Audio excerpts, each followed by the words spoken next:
Hello and welcome back to my channel. Today I want to talk about finding fulfillment.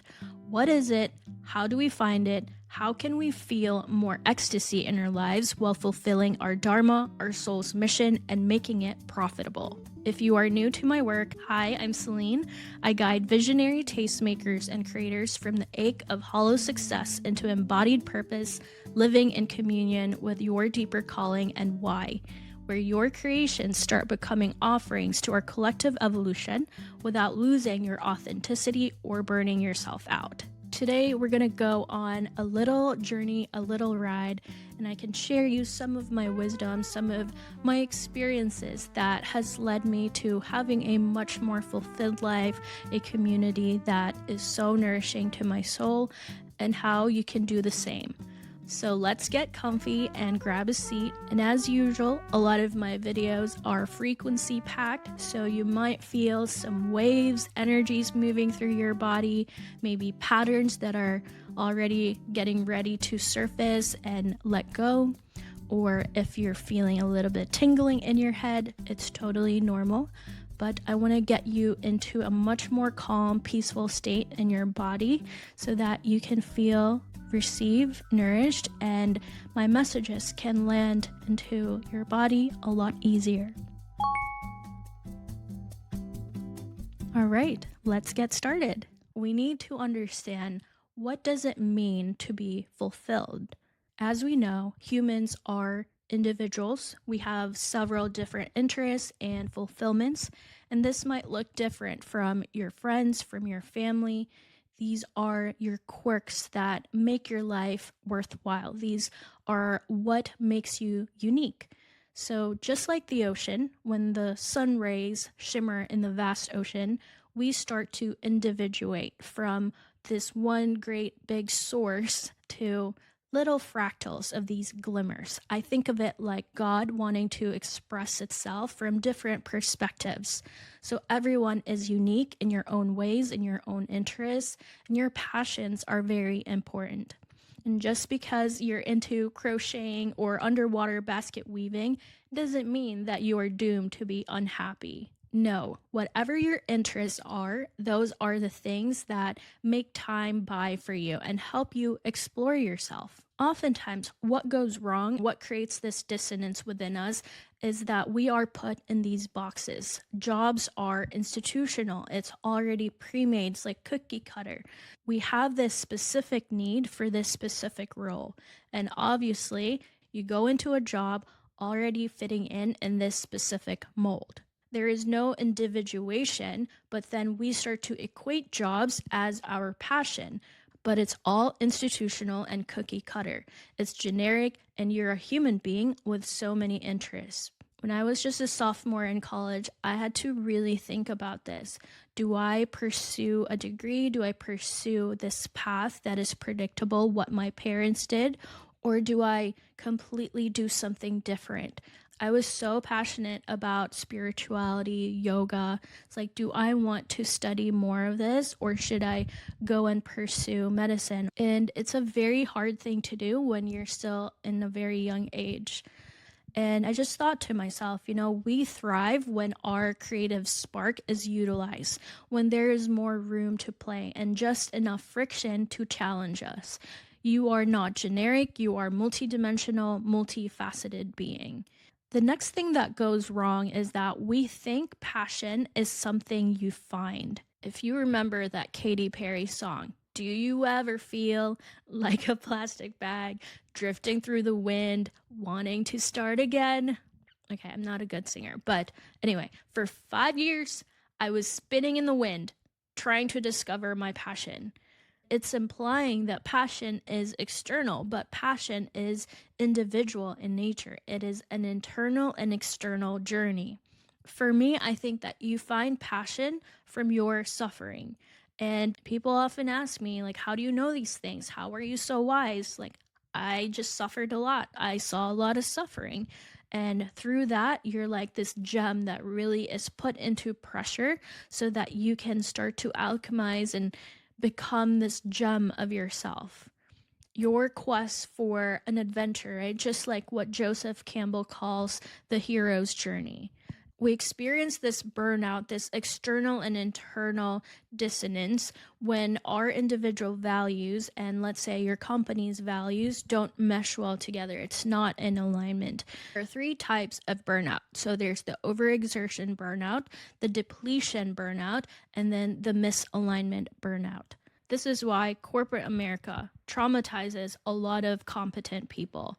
Because if you're somebody who did well in school and we had a group project, you probably hated it because you want to get good grades.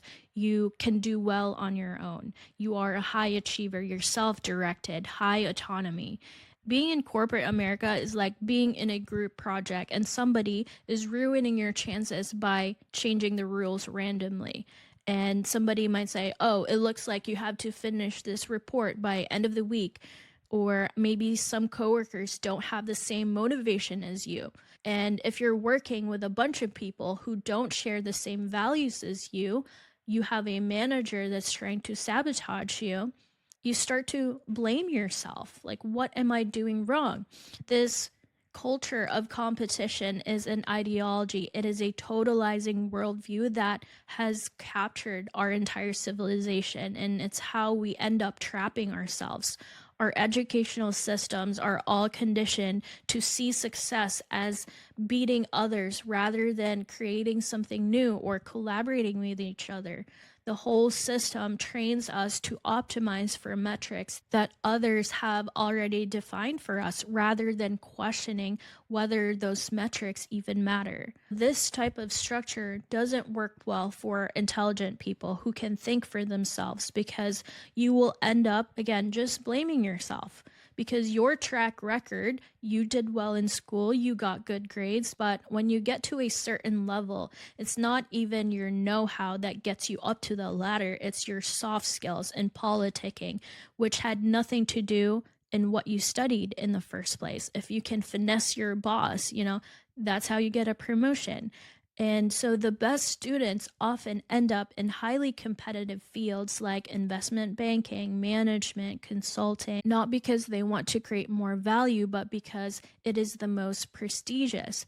It's good to really zoom out and think, am I just chasing prestige, more money, or am I actually creating an impact for myself, for my community? Am I part of the cure or part of the disease? You develop learned helplessness. You can't control it. Maybe they're reorganizing or working on projects that make people less important, give people less autonomy. And it's really not good for our mind, our psychology, and our soul. You become a cog in the wheel. And again, this competitive mindset is very self perpetuating when everybody is trying to compete for the same thing. It just creates this artificial scarcity that there's not enough for everyone. So everybody's trying to climb to the top. It's preventing us from doing something out of the box, more creative paths, or building something so completely unique. And I'm fortunate that when I was in healthcare, I really saw how the team worked together. Yeah, the doctor has more say, but the techs, the nurses, the scribes, everybody has an input and we all work together as a team. But then when I moved as a financial analyst, I really saw this competitive nature and I was like, this is what finance is. Being somebody who had a STEM background, and I really saw the difference between the lateral thinking, more expansion, or the vertical thinking that's just zero sum games. And it is such a waste of human potential and a massive misallocation of human talent and energy on our civilization at scale because even if we are driving every day at work, we think that we're so productive, but the GDP is not really improving or our debt is not improving, but yet we put in and exert so much energy for what? What ends up happening is that your entire livelihood and work is reliant to the people around you. And you're just like, wow, tomorrow is really another 24 hours, huh? You either adjust yourself or adjust the external world. If you are looking for passion, again, vertical thinking is about creating something fundamentally new versus the horizontal, predictable paths that's easier to measure using predictive models. You are evolving rather than settling into a static, lifeless equilibrium. And even for me, I never want to be a muggle and sit under fluorescent lights all day because I'm a creative person and I love sharing my vision. I love sharing stories. I love getting to know people. And whenever I feel boxed in, that's when I start to get depressed. These competitive frameworks and predictable paths make people risk averse in exactly the wrong way. So, if you remember reading Shakespeare's Hamlet or Romeo and Juliet, they keep fighting until they start to forget what they're even fighting in the first place. It's this reactive, ego driven that starts to waste energy on things that don't actually create value or move humanity to greater expansion. So in this image, you can kind of see like, are you in the hamster wheel in this low rung, just survival, or are you a couch potato? Maybe you're an artist, you're much more in the high rung scale. Or are you an innovator? You're really putting out your message there. There are a lot of dimensions and passions. It's fulfilling, motivating. We are in harmony between our internal and external world. We are in alignment with our core values. How do we find our passion? Number one is spiritual. You have to do some kind of deep internal work. Who am I? What gets me excited? When did work feel easy for me? And if you're a visionary like me, think, how can I serve at scale? What could become exponentially valuable in the next 5 to 10 years? Most people spread themselves thin trying to be well rounded, but power law winners go narrow and deep obsessively for years, often looking insane. Like for me, I was the black sheep of the family, and people did not understand what I was doing. But then now my sister and my brother, they're out traveling the world and they're also discovering themselves. Sometimes people just need a permission to follow the unpredictable path. The second aspect of finding your passion is asking yourself, what gets you going? Do you like more of critical thinking? Maybe more of creative work? Maybe you're into problem solving? Are you a tinker? Do you like talking to people? It's good to ask these questions like, what do I actually like? The third one is physiology. What kind of workflow do you like? Because for me, I want my mornings dedicated to writing and studying, doing yoga, going for walks, going for runs, making smoothies. Like, my mornings are so sacred to me. This is when I really do a lot of my embodiment practices. And then around noon or afternoon, this is when I can really focus and hone in what I need to do. I would not be able to do that if I was in this 9 to 5 and like box myself in. That is not conducive to my heart and soul. And I had to really learn to let go a lot of nervous system regulation, that there is a whole big world out there that is ready for me to discover. Let's say if you're an early riser, or maybe you're somebody who likes to sleep in, like, how does your job work? What is the situation there? The fourth one is environmental. What are the social dynamics that you feel like you can really thrive? Are you more of a freelancer, or you like being on a team? You like to be independent? Like, what is your style? What is your ideal environment where you can really create? These are a lot of things that you really need to consider, right? And even for me, when I was getting ready to leave healthcare, I really love taking care of people. I love hearing stories and just being a part of the team. But I knew that that path, if I stayed in healthcare, I probably would still be miserable. Like, I would not be creating a life where I'm helping more people or, making more money. I want to make 50K months, 100K months, like even bigger. I want to have millions by the time I'm 35. And I would not be able to do that if I stayed in healthcare.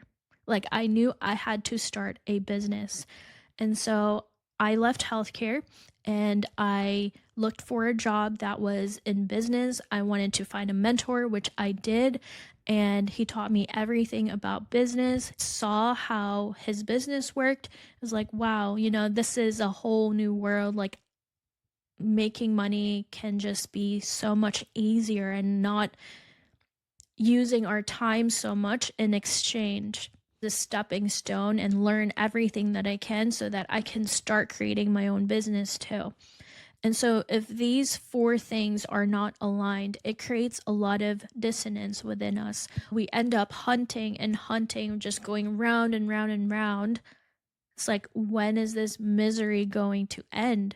Your passion is really learning about yourself and customizing your life, like every bit of it. And that's why I call myself block mage, because just like in the Lego, like Legos have different blocks. You're creating your whole world, your whole life in these little pieces and blocks. At the same time, there's magic everywhere. And when you start to really see miracles in your life and you remember that your higher self source is always guiding you and it wants you to thrive, but it takes a lot of nervous system regulation to step out of that box and to tell yourself that you're going to be okay, that there is a whole big world out there that is ready for you. When you're customizing your life, just like what I did, I wanted my mornings dedicated to my yoga practice. I wanted to live close to nature, to the river, to the trees. I like talking to people and sharing my wisdom. And it's that little by little pieces that really moves the needle.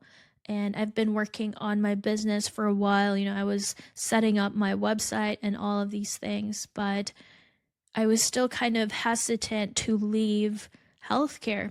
But I think my I'm done moment, when there was this elderly man and he was just crying and we couldn't give him more opioids, we couldn't give him more controlled substances.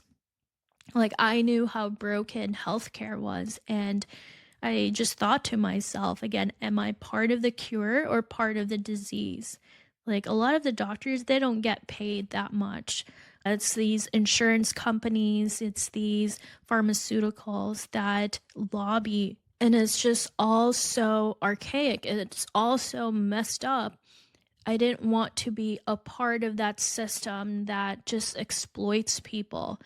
And so I had to really think for myself, like, I need to learn about business. I need to learn about finance. I need to get out and find better people who can help me, because I can't stand one more day looking at sick people, looking at elderly. I was raised by my grandparents.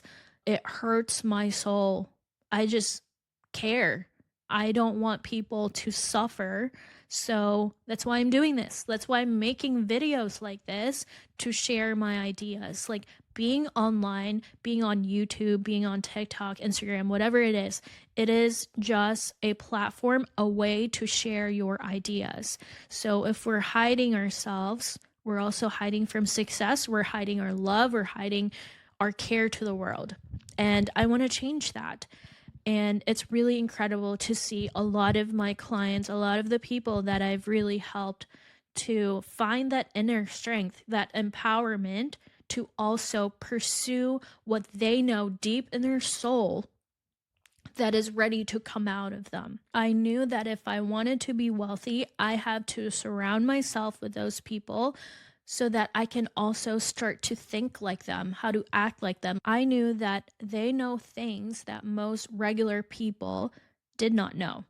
So I would go on Hinge and Bumble and network. I mean, I really use my pretty privilege there. I would go on a date and I would just interview them and get as much information about what they do, how to do it. And I remember this one guy, we went for coffee and he was talking to me about Pareto distribution. I was like, what's that? And he was walking me around the city. The city where I live is just a treasure trove of interesting people. I think the real art is really being able to open people up so that they can share their knowledge and you make friends, you make connections. Just don't go into it like he's the love of your life. Like, discover people. So he was telling me about the Pareto distribution. Pareto distribution is the 80-20 rule, which 20% of input creates 80% of outputs. And then the power law is more of this extreme version. 1% creates 90 to 99% of outputs. Pareto is more of a gentle introduction, but power law is this brutal reality in most things that matter. So that's why we see the 1%, and that's just the power law. It's wealth, fame, impact, and intention. And so I really took that to heart. And I still remember that discussion. It really changed the trajectory of my life. Sometimes it just takes a couple hours of new perspective shifts that changes the trajectory of your life. And I'm truly grateful for all of my mentors, for all the people who has guided me. And I was just curious. I was just asking them. I think I was probably 21 when I first heard of Bitcoin. And this was around 2017, 2018.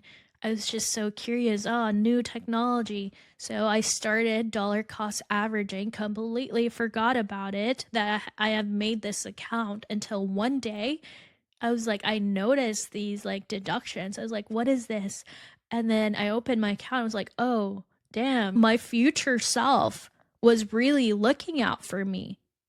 I was still a medical scribe then, and I used to commute 2 hours every day to get to work because DC traffic is just insane. And so while I'm going home or going to work, I would listen to Rich Roll podcast, Diaries of a CEO, Dr. Huberman. And I was like, man, one day I will also have my own podcast, share my ideas, and people will listen to me yap so that I don't have to sit here in traffic every day. And guess what? I manifested that life. And I'm only going to grow even bigger.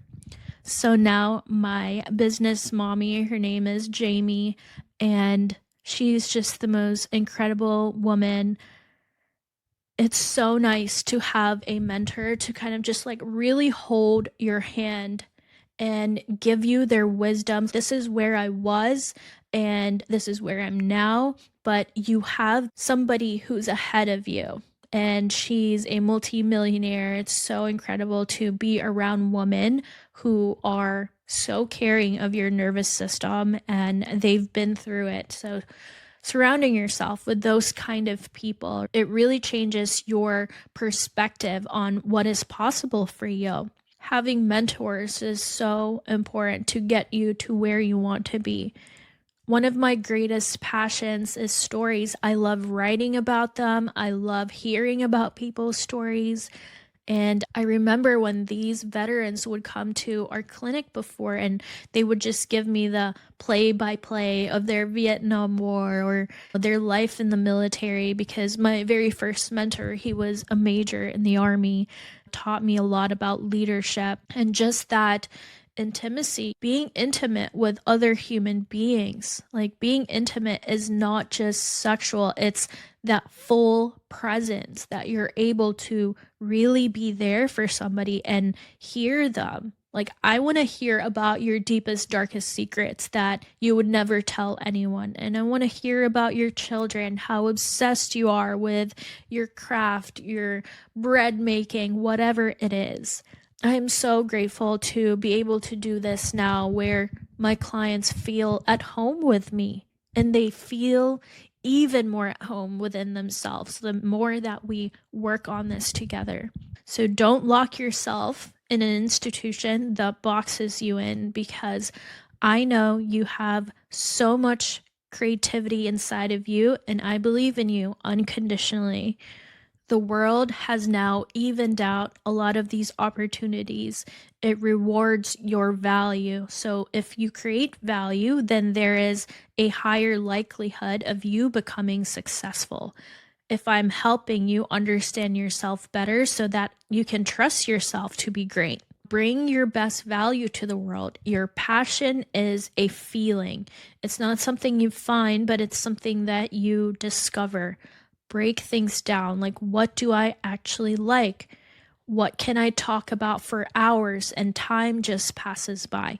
What kind of work-life balance do I want? And the more you align yourself to this, you customize your life like Legos, you will have less burnout and it feels more natural. But it requires a lot of this breaking down of our conditions. This is where I teach embodiment because we're moving from a lot of this talking head syndrome and using more of our heart, even all the way down through our sacrums, where we can really tap into that life force energy. Our attention nowadays are so split, and when you can really master your attention in one thing, one of the practices in spirituality is looking at a flame, or you're just looking at a wall and just noticing, like, how am I reacting? When you live in this upper dantian, there's like three parts: the upper, middle, and lower dantian. These are your energy centers, your energy flows. The yoga system has these 7 chakras, but they're kind of the same. When you're able to really drop down into your root and your sacrum, you feel a lot more bolstered. So when you're speaking, you're really anchored. You're not just like in your upper chakras here, but you feel like a tree. Instead of you being in the branches, you're now really rooting down within yourself. So if you've noticed these monks, right? I was doing this class with a Shaolin master, and I'm telling you, like, his center of gravity is just so solid. It feels like the whole world was going to tip over and like flip with him. Like, that's how bolted he was to the ground. I love these Shaolin masters, like the way they've cultivated their character, resilience, strength, leadership. I feel like that's who we should be following. So my very first training was Tibetan Buddhism, and I was really into yoga too. Taoist sexual alchemy, and just a whole mesh of things. I'm a bit of a contrarian. I like to go to the opposite because that's where the treasures are found. And I knew if I wanted to find fulfillment, if I wanted to find happiness, passion, all of these magical, beautiful things, I would have to go down the spiritual path, study with these monks, study with different spiritual teachers. And I was in this fork in the road, and I was just like, this is what I love. Should I pursue going to medicine or do this other thing? But yeah, anyway, that's just kind of how my life turned out. The real value creation happens in empty spaces. Don't get caught up in FOMO, fear of missing out, because others will dismiss it or can't see it. Go into the more unpredictable path, the abyss, compared to what you already know was going to happen to you. It creates collective bubbles and it creates blind spots. We want to control because it is the mind's way of trying to feel safe when our heart has forgotten that safety exists within. When we grasp and cling, what we're really saying is that I don't trust that life will hold me if I let go. But sometimes, you're at that cliff and you have to trust, like, am I going to fall down, or am I going to have wings that will help me fly and soar higher? And I just had that vision in my mind when I was leaving healthcare, when I was leaving my finance job. It's like, I know that I can soar. I know that I have wings to fly and that I'm not going to fall splat on my face. And a lot of times that prison is just in our minds. Control becomes a substitute for trust, a way to negotiate with the uncertainties in life, but life is filled with uncertainties. I'm very familiar with death. I was filling out hospice orders, and whenever we had patients before who are dying, I would always ask them, like, what is your biggest regret? And I'm very thankful to be around those people, to have patients that, just by listening to their stories, they're like, go live your life. And that's why I left. And I had to really think control always costs something. If I didn't make that jump, if I didn't leave that job, it just kept my heart tight. And I wanted to serve more people. I wanted to heal more people, to stop letting the mystery of the unknown stop me from becoming even more great. But I allowed that mystery to teach me even more things. And we trade our flow for predictability, yet we never truly feel at peace because deep down, our soul knows that it was meant for more. It was meant for us to thrive and not just manage life, but we commune with it, we move with it. So open your eyes to new possibilities and means. Remember that surrender is an act of profound faith. Like, you have to really trust yourself that you can do this, because life is a let go game. And sometimes God will test you to test you how strong you are. When you open your hands instead of controlling your life with clenched fist, you might lose what you were holding on to, but you might also be able to receive what was always truly meant for you. And this is the paradox, right? The more we grip life, the more it slips through us. The more we soften, then the more it stays. When we silence our deeper calling out of guilt or fear of hurting others, we actually create a subtle kind of pain, one that seeps into our relationships. People can feel when we're not fully alive, when we're dimming ourselves to stay safe. So that suppression becomes its own distance. And when we choose authenticity, even if it brings us this temporary heartache or discomfort, it invites everyone around us into truth. And it allows love to really evolve instead of stagnating. And you never know, like, how much your life can change when you fully step into your divine role. So if I did not lead the way in my family and being the black sheep of the family, defying the status quo, my sister, my brother, my mom, they would not probably be traveling the world. They would not be leaving their 9 to 5 and pursuing their passions. I was their permission that it's okay to deviate and to do something completely different, because ultimately, like, that is what's going to make you more happy, more fulfilled. Suffering is the price of consciousness, but love is its reward. Wholeness is its reward.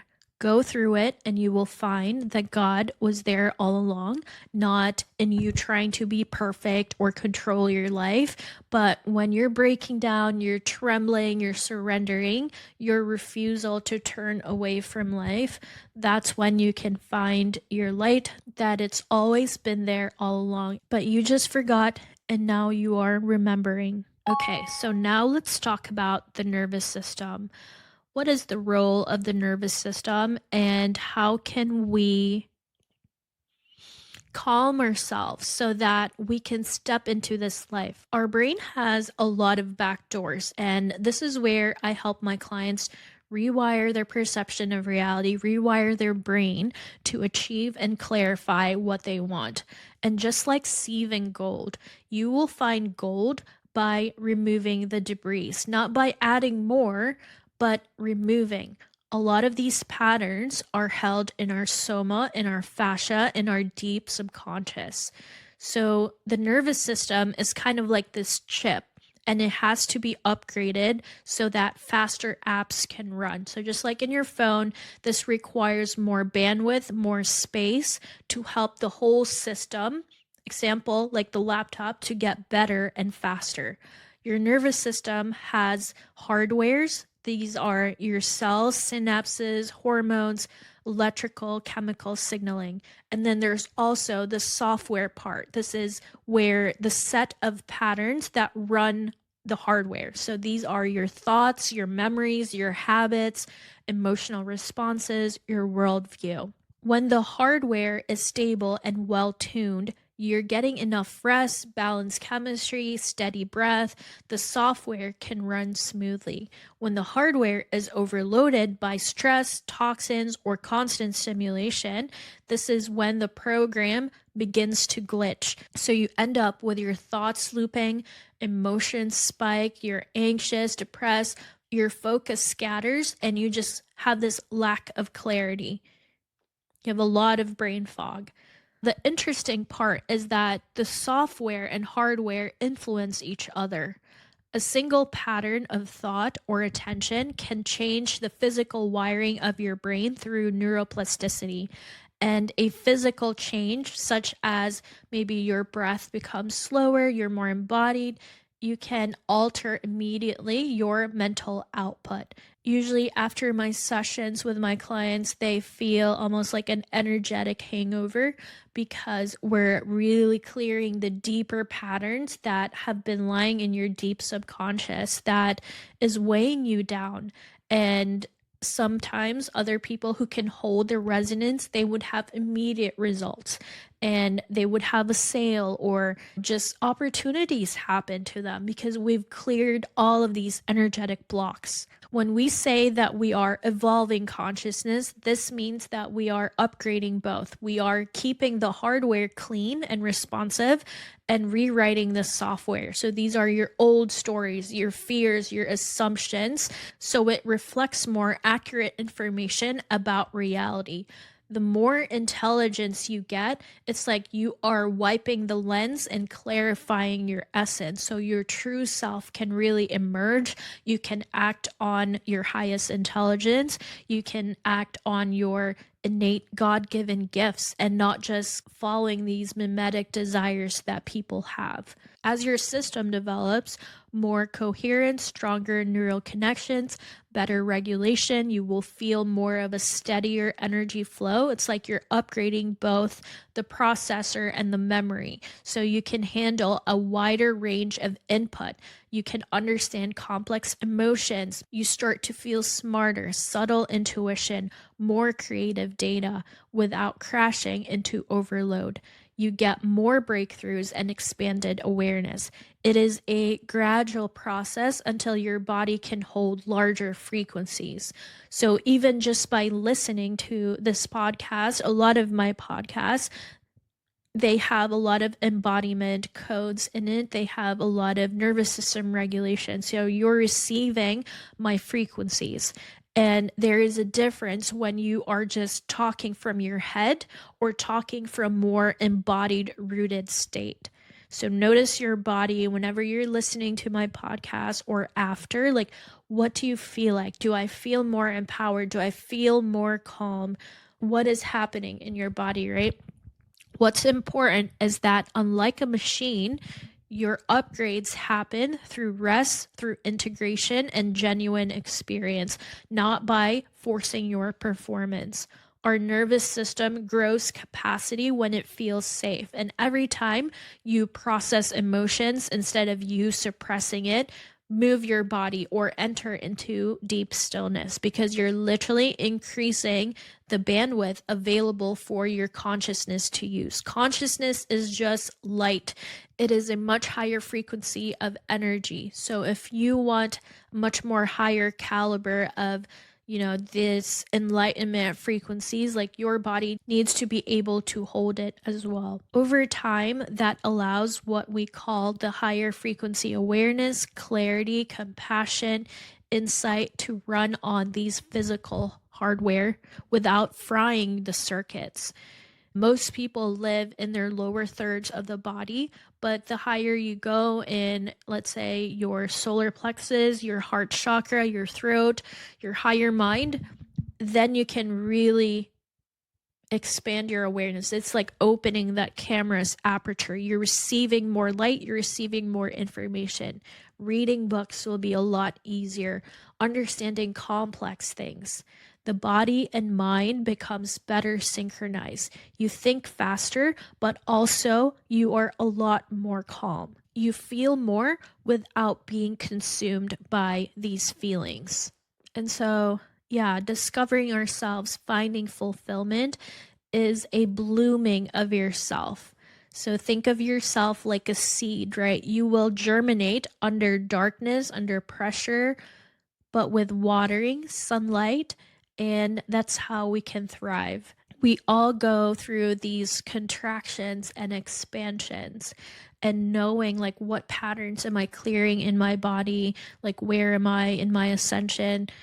You're like a healthy plant that gets nourishment from your environment, people around you, food, exercise, things that really make you feel alive. When you feel good, you look good, money will just flow in you naturally because you are not operating from need or lack. You are breaking these old feedback loops, these bugs, malwares in your system, so that we can plug in more code that runs smoother and you are more receptive, better ideas come to you. We have so much freedom now to choose, but we have been conditioned by institutions to go for the predictable path, the low-hanging fruits, right? But there are no train tracks anymore. We're all just like zooming out. Many things are starting to get decentralized, and that's where we're heading. You know, the old story of go to college, buy a house, get a job, get married. We can't really do that anymore. So that's why we need a new operating system and create a new worldview, because we're now in this paradigm shift. Human beings have not evolved for this much choices, and that's why we expand our consciousness. Like, I am at war with these short form content. I mean, I still make short form content, but you know, these tech companies, they make more money from our attention. That's why I'm choosing to create long format videos and reading more and following creators that really care about our consciousness, that really care about our minds, because when we lose this feeling, we become numb. Like, a lot of people are brain dead now. They're just acting on survival. Next thing you know, people are going to start acting like rabid animals. And that's what happens when there is consciousness fragmentation. Technology is exacerbating this. Our nervous system literally needs a new software, new chip. Instead of, you know, having Intel Core processor, you're now running on M4, M5, M1000. Your processing rate is a lot faster. And that's why we clarify your mind, we clarify your body, and clear these patterns, these karmic debris that we have. We act on our highest excitement without expectation. We prioritize self-love, acceptance, and in service to others and our highest good. Like, that is it. It's simple, but it's hard to do. But yeah, I kind of just think about, I want to have a pleasing life that one day, when God looks at it, is he proud of me? I'm in my deathbed. Did I honor him and Sophia? Or is he going to say, oh, you're a fraud? Like, you could have tried harder. You could have helped others more. You could have created something more magnificent that helped society. But yeah, anyway, to wrap this up, passion is the intersection of these three things. Number one, something that you can enter like a temple where you can just hone in, feel your most self, and the world just kind of quiets. Something that energizes you instead of draining you. Like, what is the thing that you love to do? Even when it's hard, like, you still want to show up and do it. Real passion feels like a voluntary obsession. You think about it when you're not doing it. You get irritated when life is interrupting you from it. And time just compresses. That's the signal. And that's how you begin. The third one is something that the world actually needs or values enough to reward you for.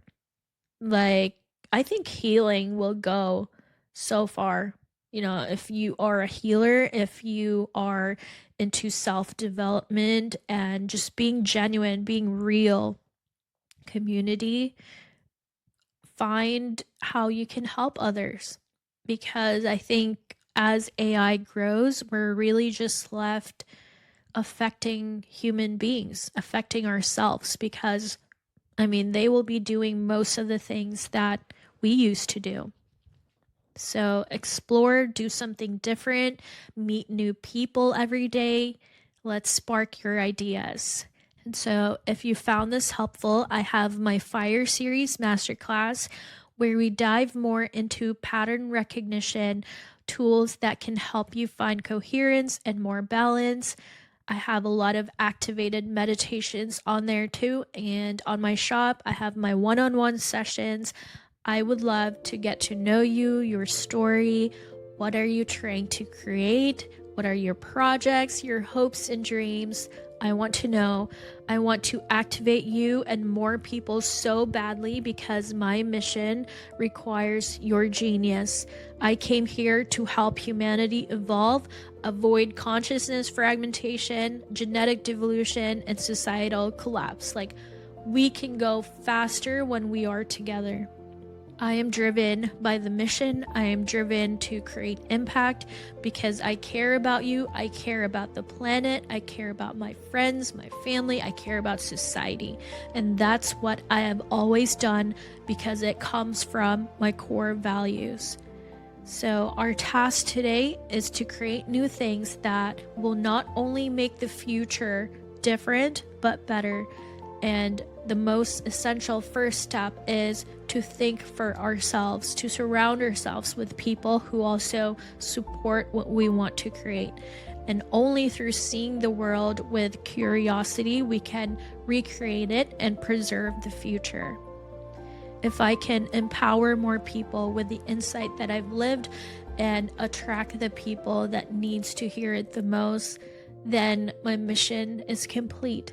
Substack, YouTube, these platforms, it's just for distribution, but it is our ideas, what we want to share to the world, the wisdom is what truly matters.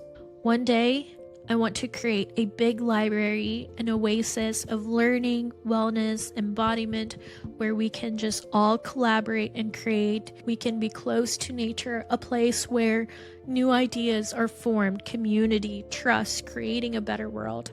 Because we're always creating our realities. It all starts in our minds. It all starts in our imagination. It's getting hijacked so badly now. I want to bring back all of that magic, beauty, and wonder into the world. We don't lack tools, but we lack imagination. I'm going to leave you these journaling questions and you can reflect on this. Take 10-15 minutes to reflect on the following. So focus internally, what excites and drives you rather than the external predictions or the pressures that you feel. So number one, what activities or moments make you feel most alive? Think about the times when you felt more like you were in flow, you were energized, when work was easy. Number two, what do you find yourself constantly thinking about or coming back during your free time? What topics, ideas, or hobbies do you naturally gravitate towards? List it down. What are the content that I like to watch? When do you feel most connected to your sense of purpose? So think about the moments or actions or interests that aligns with you and what you deeply believe. It helps to read a lot of books too, because I feel like books are portals and it really opens your perception. Number four is, what are the values that guide your life and decisions? I like to make commandments of myself, right? If you can have 10 commandments, like what are your core values? It could be creativity, you want freedom, you like stories, you like connection, helping others. What are the values that you want to keep for yourself? So reflect on these things and let me know what you find out. I love hearing about your emails, your comments. I read them all. So again, if this resonated with you, thank you for being here and showing up. Please share this to someone who might need to hear it. I hope to see you on our next video. Make sure to follow our newsletter, and everything will be linked down below. But I'll see you next time.